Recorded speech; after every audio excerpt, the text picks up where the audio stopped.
Queridos irmãos e irmãs em Cristo Jesus, neste final de semana estou tendo a graça de participar de um retiro espiritual que nos últimos 2 anos não pude fazer, e então, mesmo assim, gostaria de deixar aqui uma meditação sobre a Palavra de Deus neste domingo.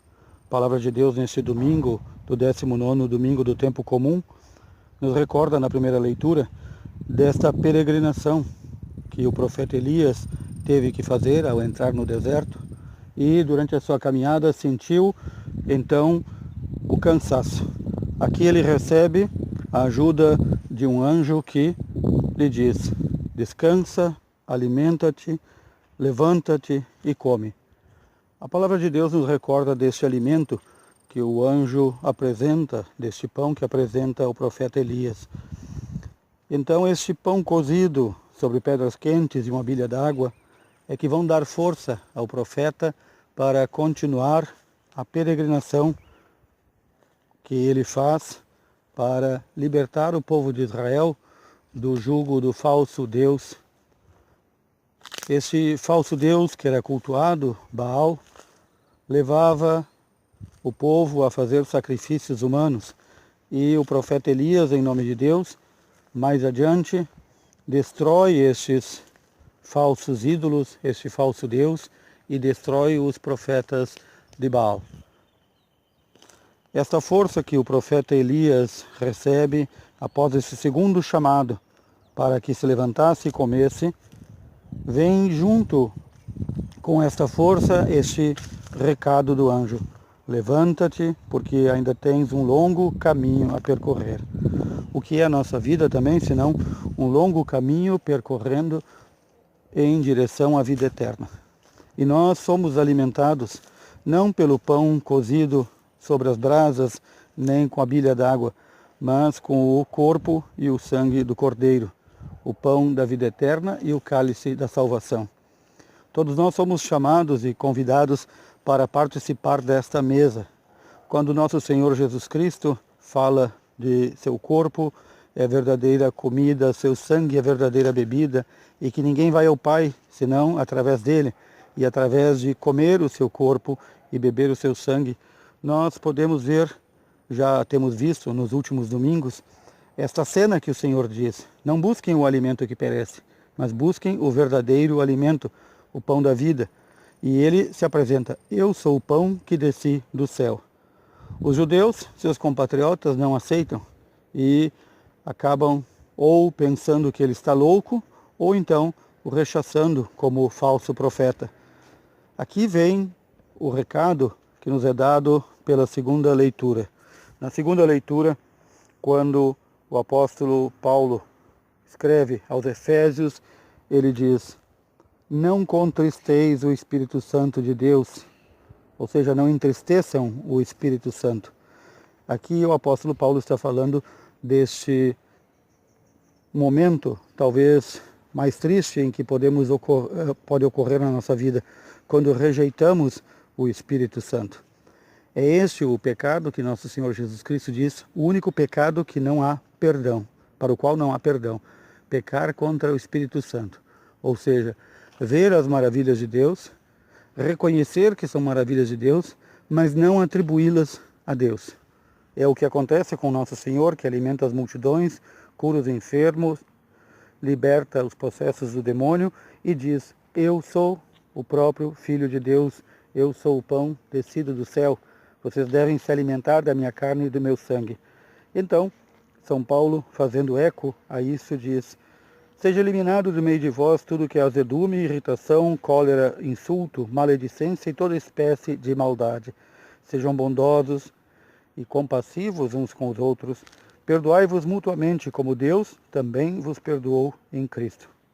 Sede imitadores de Deus como filhos muito amados. Caminhai na caridade, a exemplo de Cristo, que nos amou e se entregou por nós, oferecendo-se como vítima agradável a Deus. Portanto, todo aquele que bebe do sangue do Senhor e se alimenta do corpo do Senhor, recebe esse impulso do Espírito Santo para agir na caridade. Nós podemos ver a miríade de santos na Igreja do Senhor.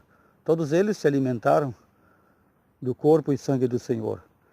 Esta era a sua força. Nós também, nessa longa caminhada que temos nessa vida, até o fim da nossa peregrinação terrestre, também temos que nos alimentar do corpo e do sangue do Senhor, sem o qual não temos verdadeira caridade. Não conseguimos entender, sem nos alimentar do corpo e sangue do Senhor, o que é o viver cristão. O viver do cristão, que é viver na caridade, que é ao ponto de se entregar e dar a nossa vida pelos irmãos.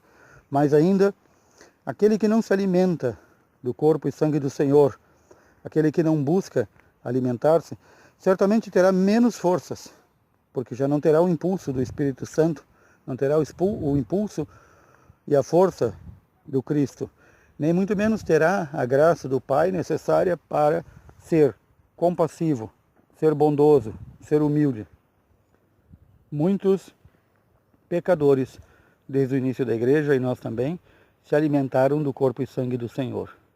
Mas não se sabe, e nem se ouviu falar, nem se ouvirá falar, que algum santo tenha sido santo sem se alimentar do corpo e sangue do Senhor.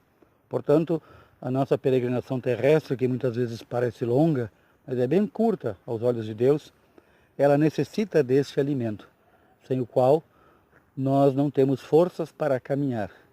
A caminhada na vida espiritual, a caminhada do combate às trevas neste mundo, ela só pode ser resistida, ela só pode ser observada e vivida plenamente se nós, de fato, nos alimentarmos do corpo e sangue do Senhor. Aqueles que não acolheram o Senhor, não quiseram aceitar que seu corpo é verdadeira comida e seu sangue verdadeira bebida. A estes, podemos dizer, perderam a graça da salvação. Assim também nos nossos dias, muitos de nossos irmãos, às vezes aparecem com dúvidas, dizendo, mas sou tão pecador, como é que eu vou me alimentar? Como é que eu vou receber? Se os próprios apóstolos e o apóstolo Paulo nos recomendam que não devemos receber o corpo e sangue do Senhor indignamente. De fato, não devemos receber o corpo e sangue do Senhor de modo indigno, isto é, estando com pecados mortais. Para isso, o Senhor deixou outro sacramento do seu amor e da sua caridade, o sacramento da confissão, pelo qual nós nos arrependemos de nossos pecados, pedimos perdão, recebemos o perdão de nossos pecados e então devemos sim, porque somos fracos e pecadores, não temos forças para resistir ao mundo, ao diabo e à carne sozinhos. Devemos sim, após a santa confissão, receber a sacratíssima comunhão do corpo e sangue do Senhor. Que o Senhor nos mantenha abertos para aquilo que o Espírito Santo nos quer falar. Ele nos ensina através da Igreja do Senhor. E o Senhor prometeu que o Espírito Santo permanece na sua Igreja até a sua vinda para nos julgar. Que o Senhor possa nos encontrar unidos no mesmo amor, na mesma fé e na mesma caridade. Que o Senhor nos mantenha em seu amor. Louvado seja nosso Senhor Jesus Cristo. Para sempre seja louvado.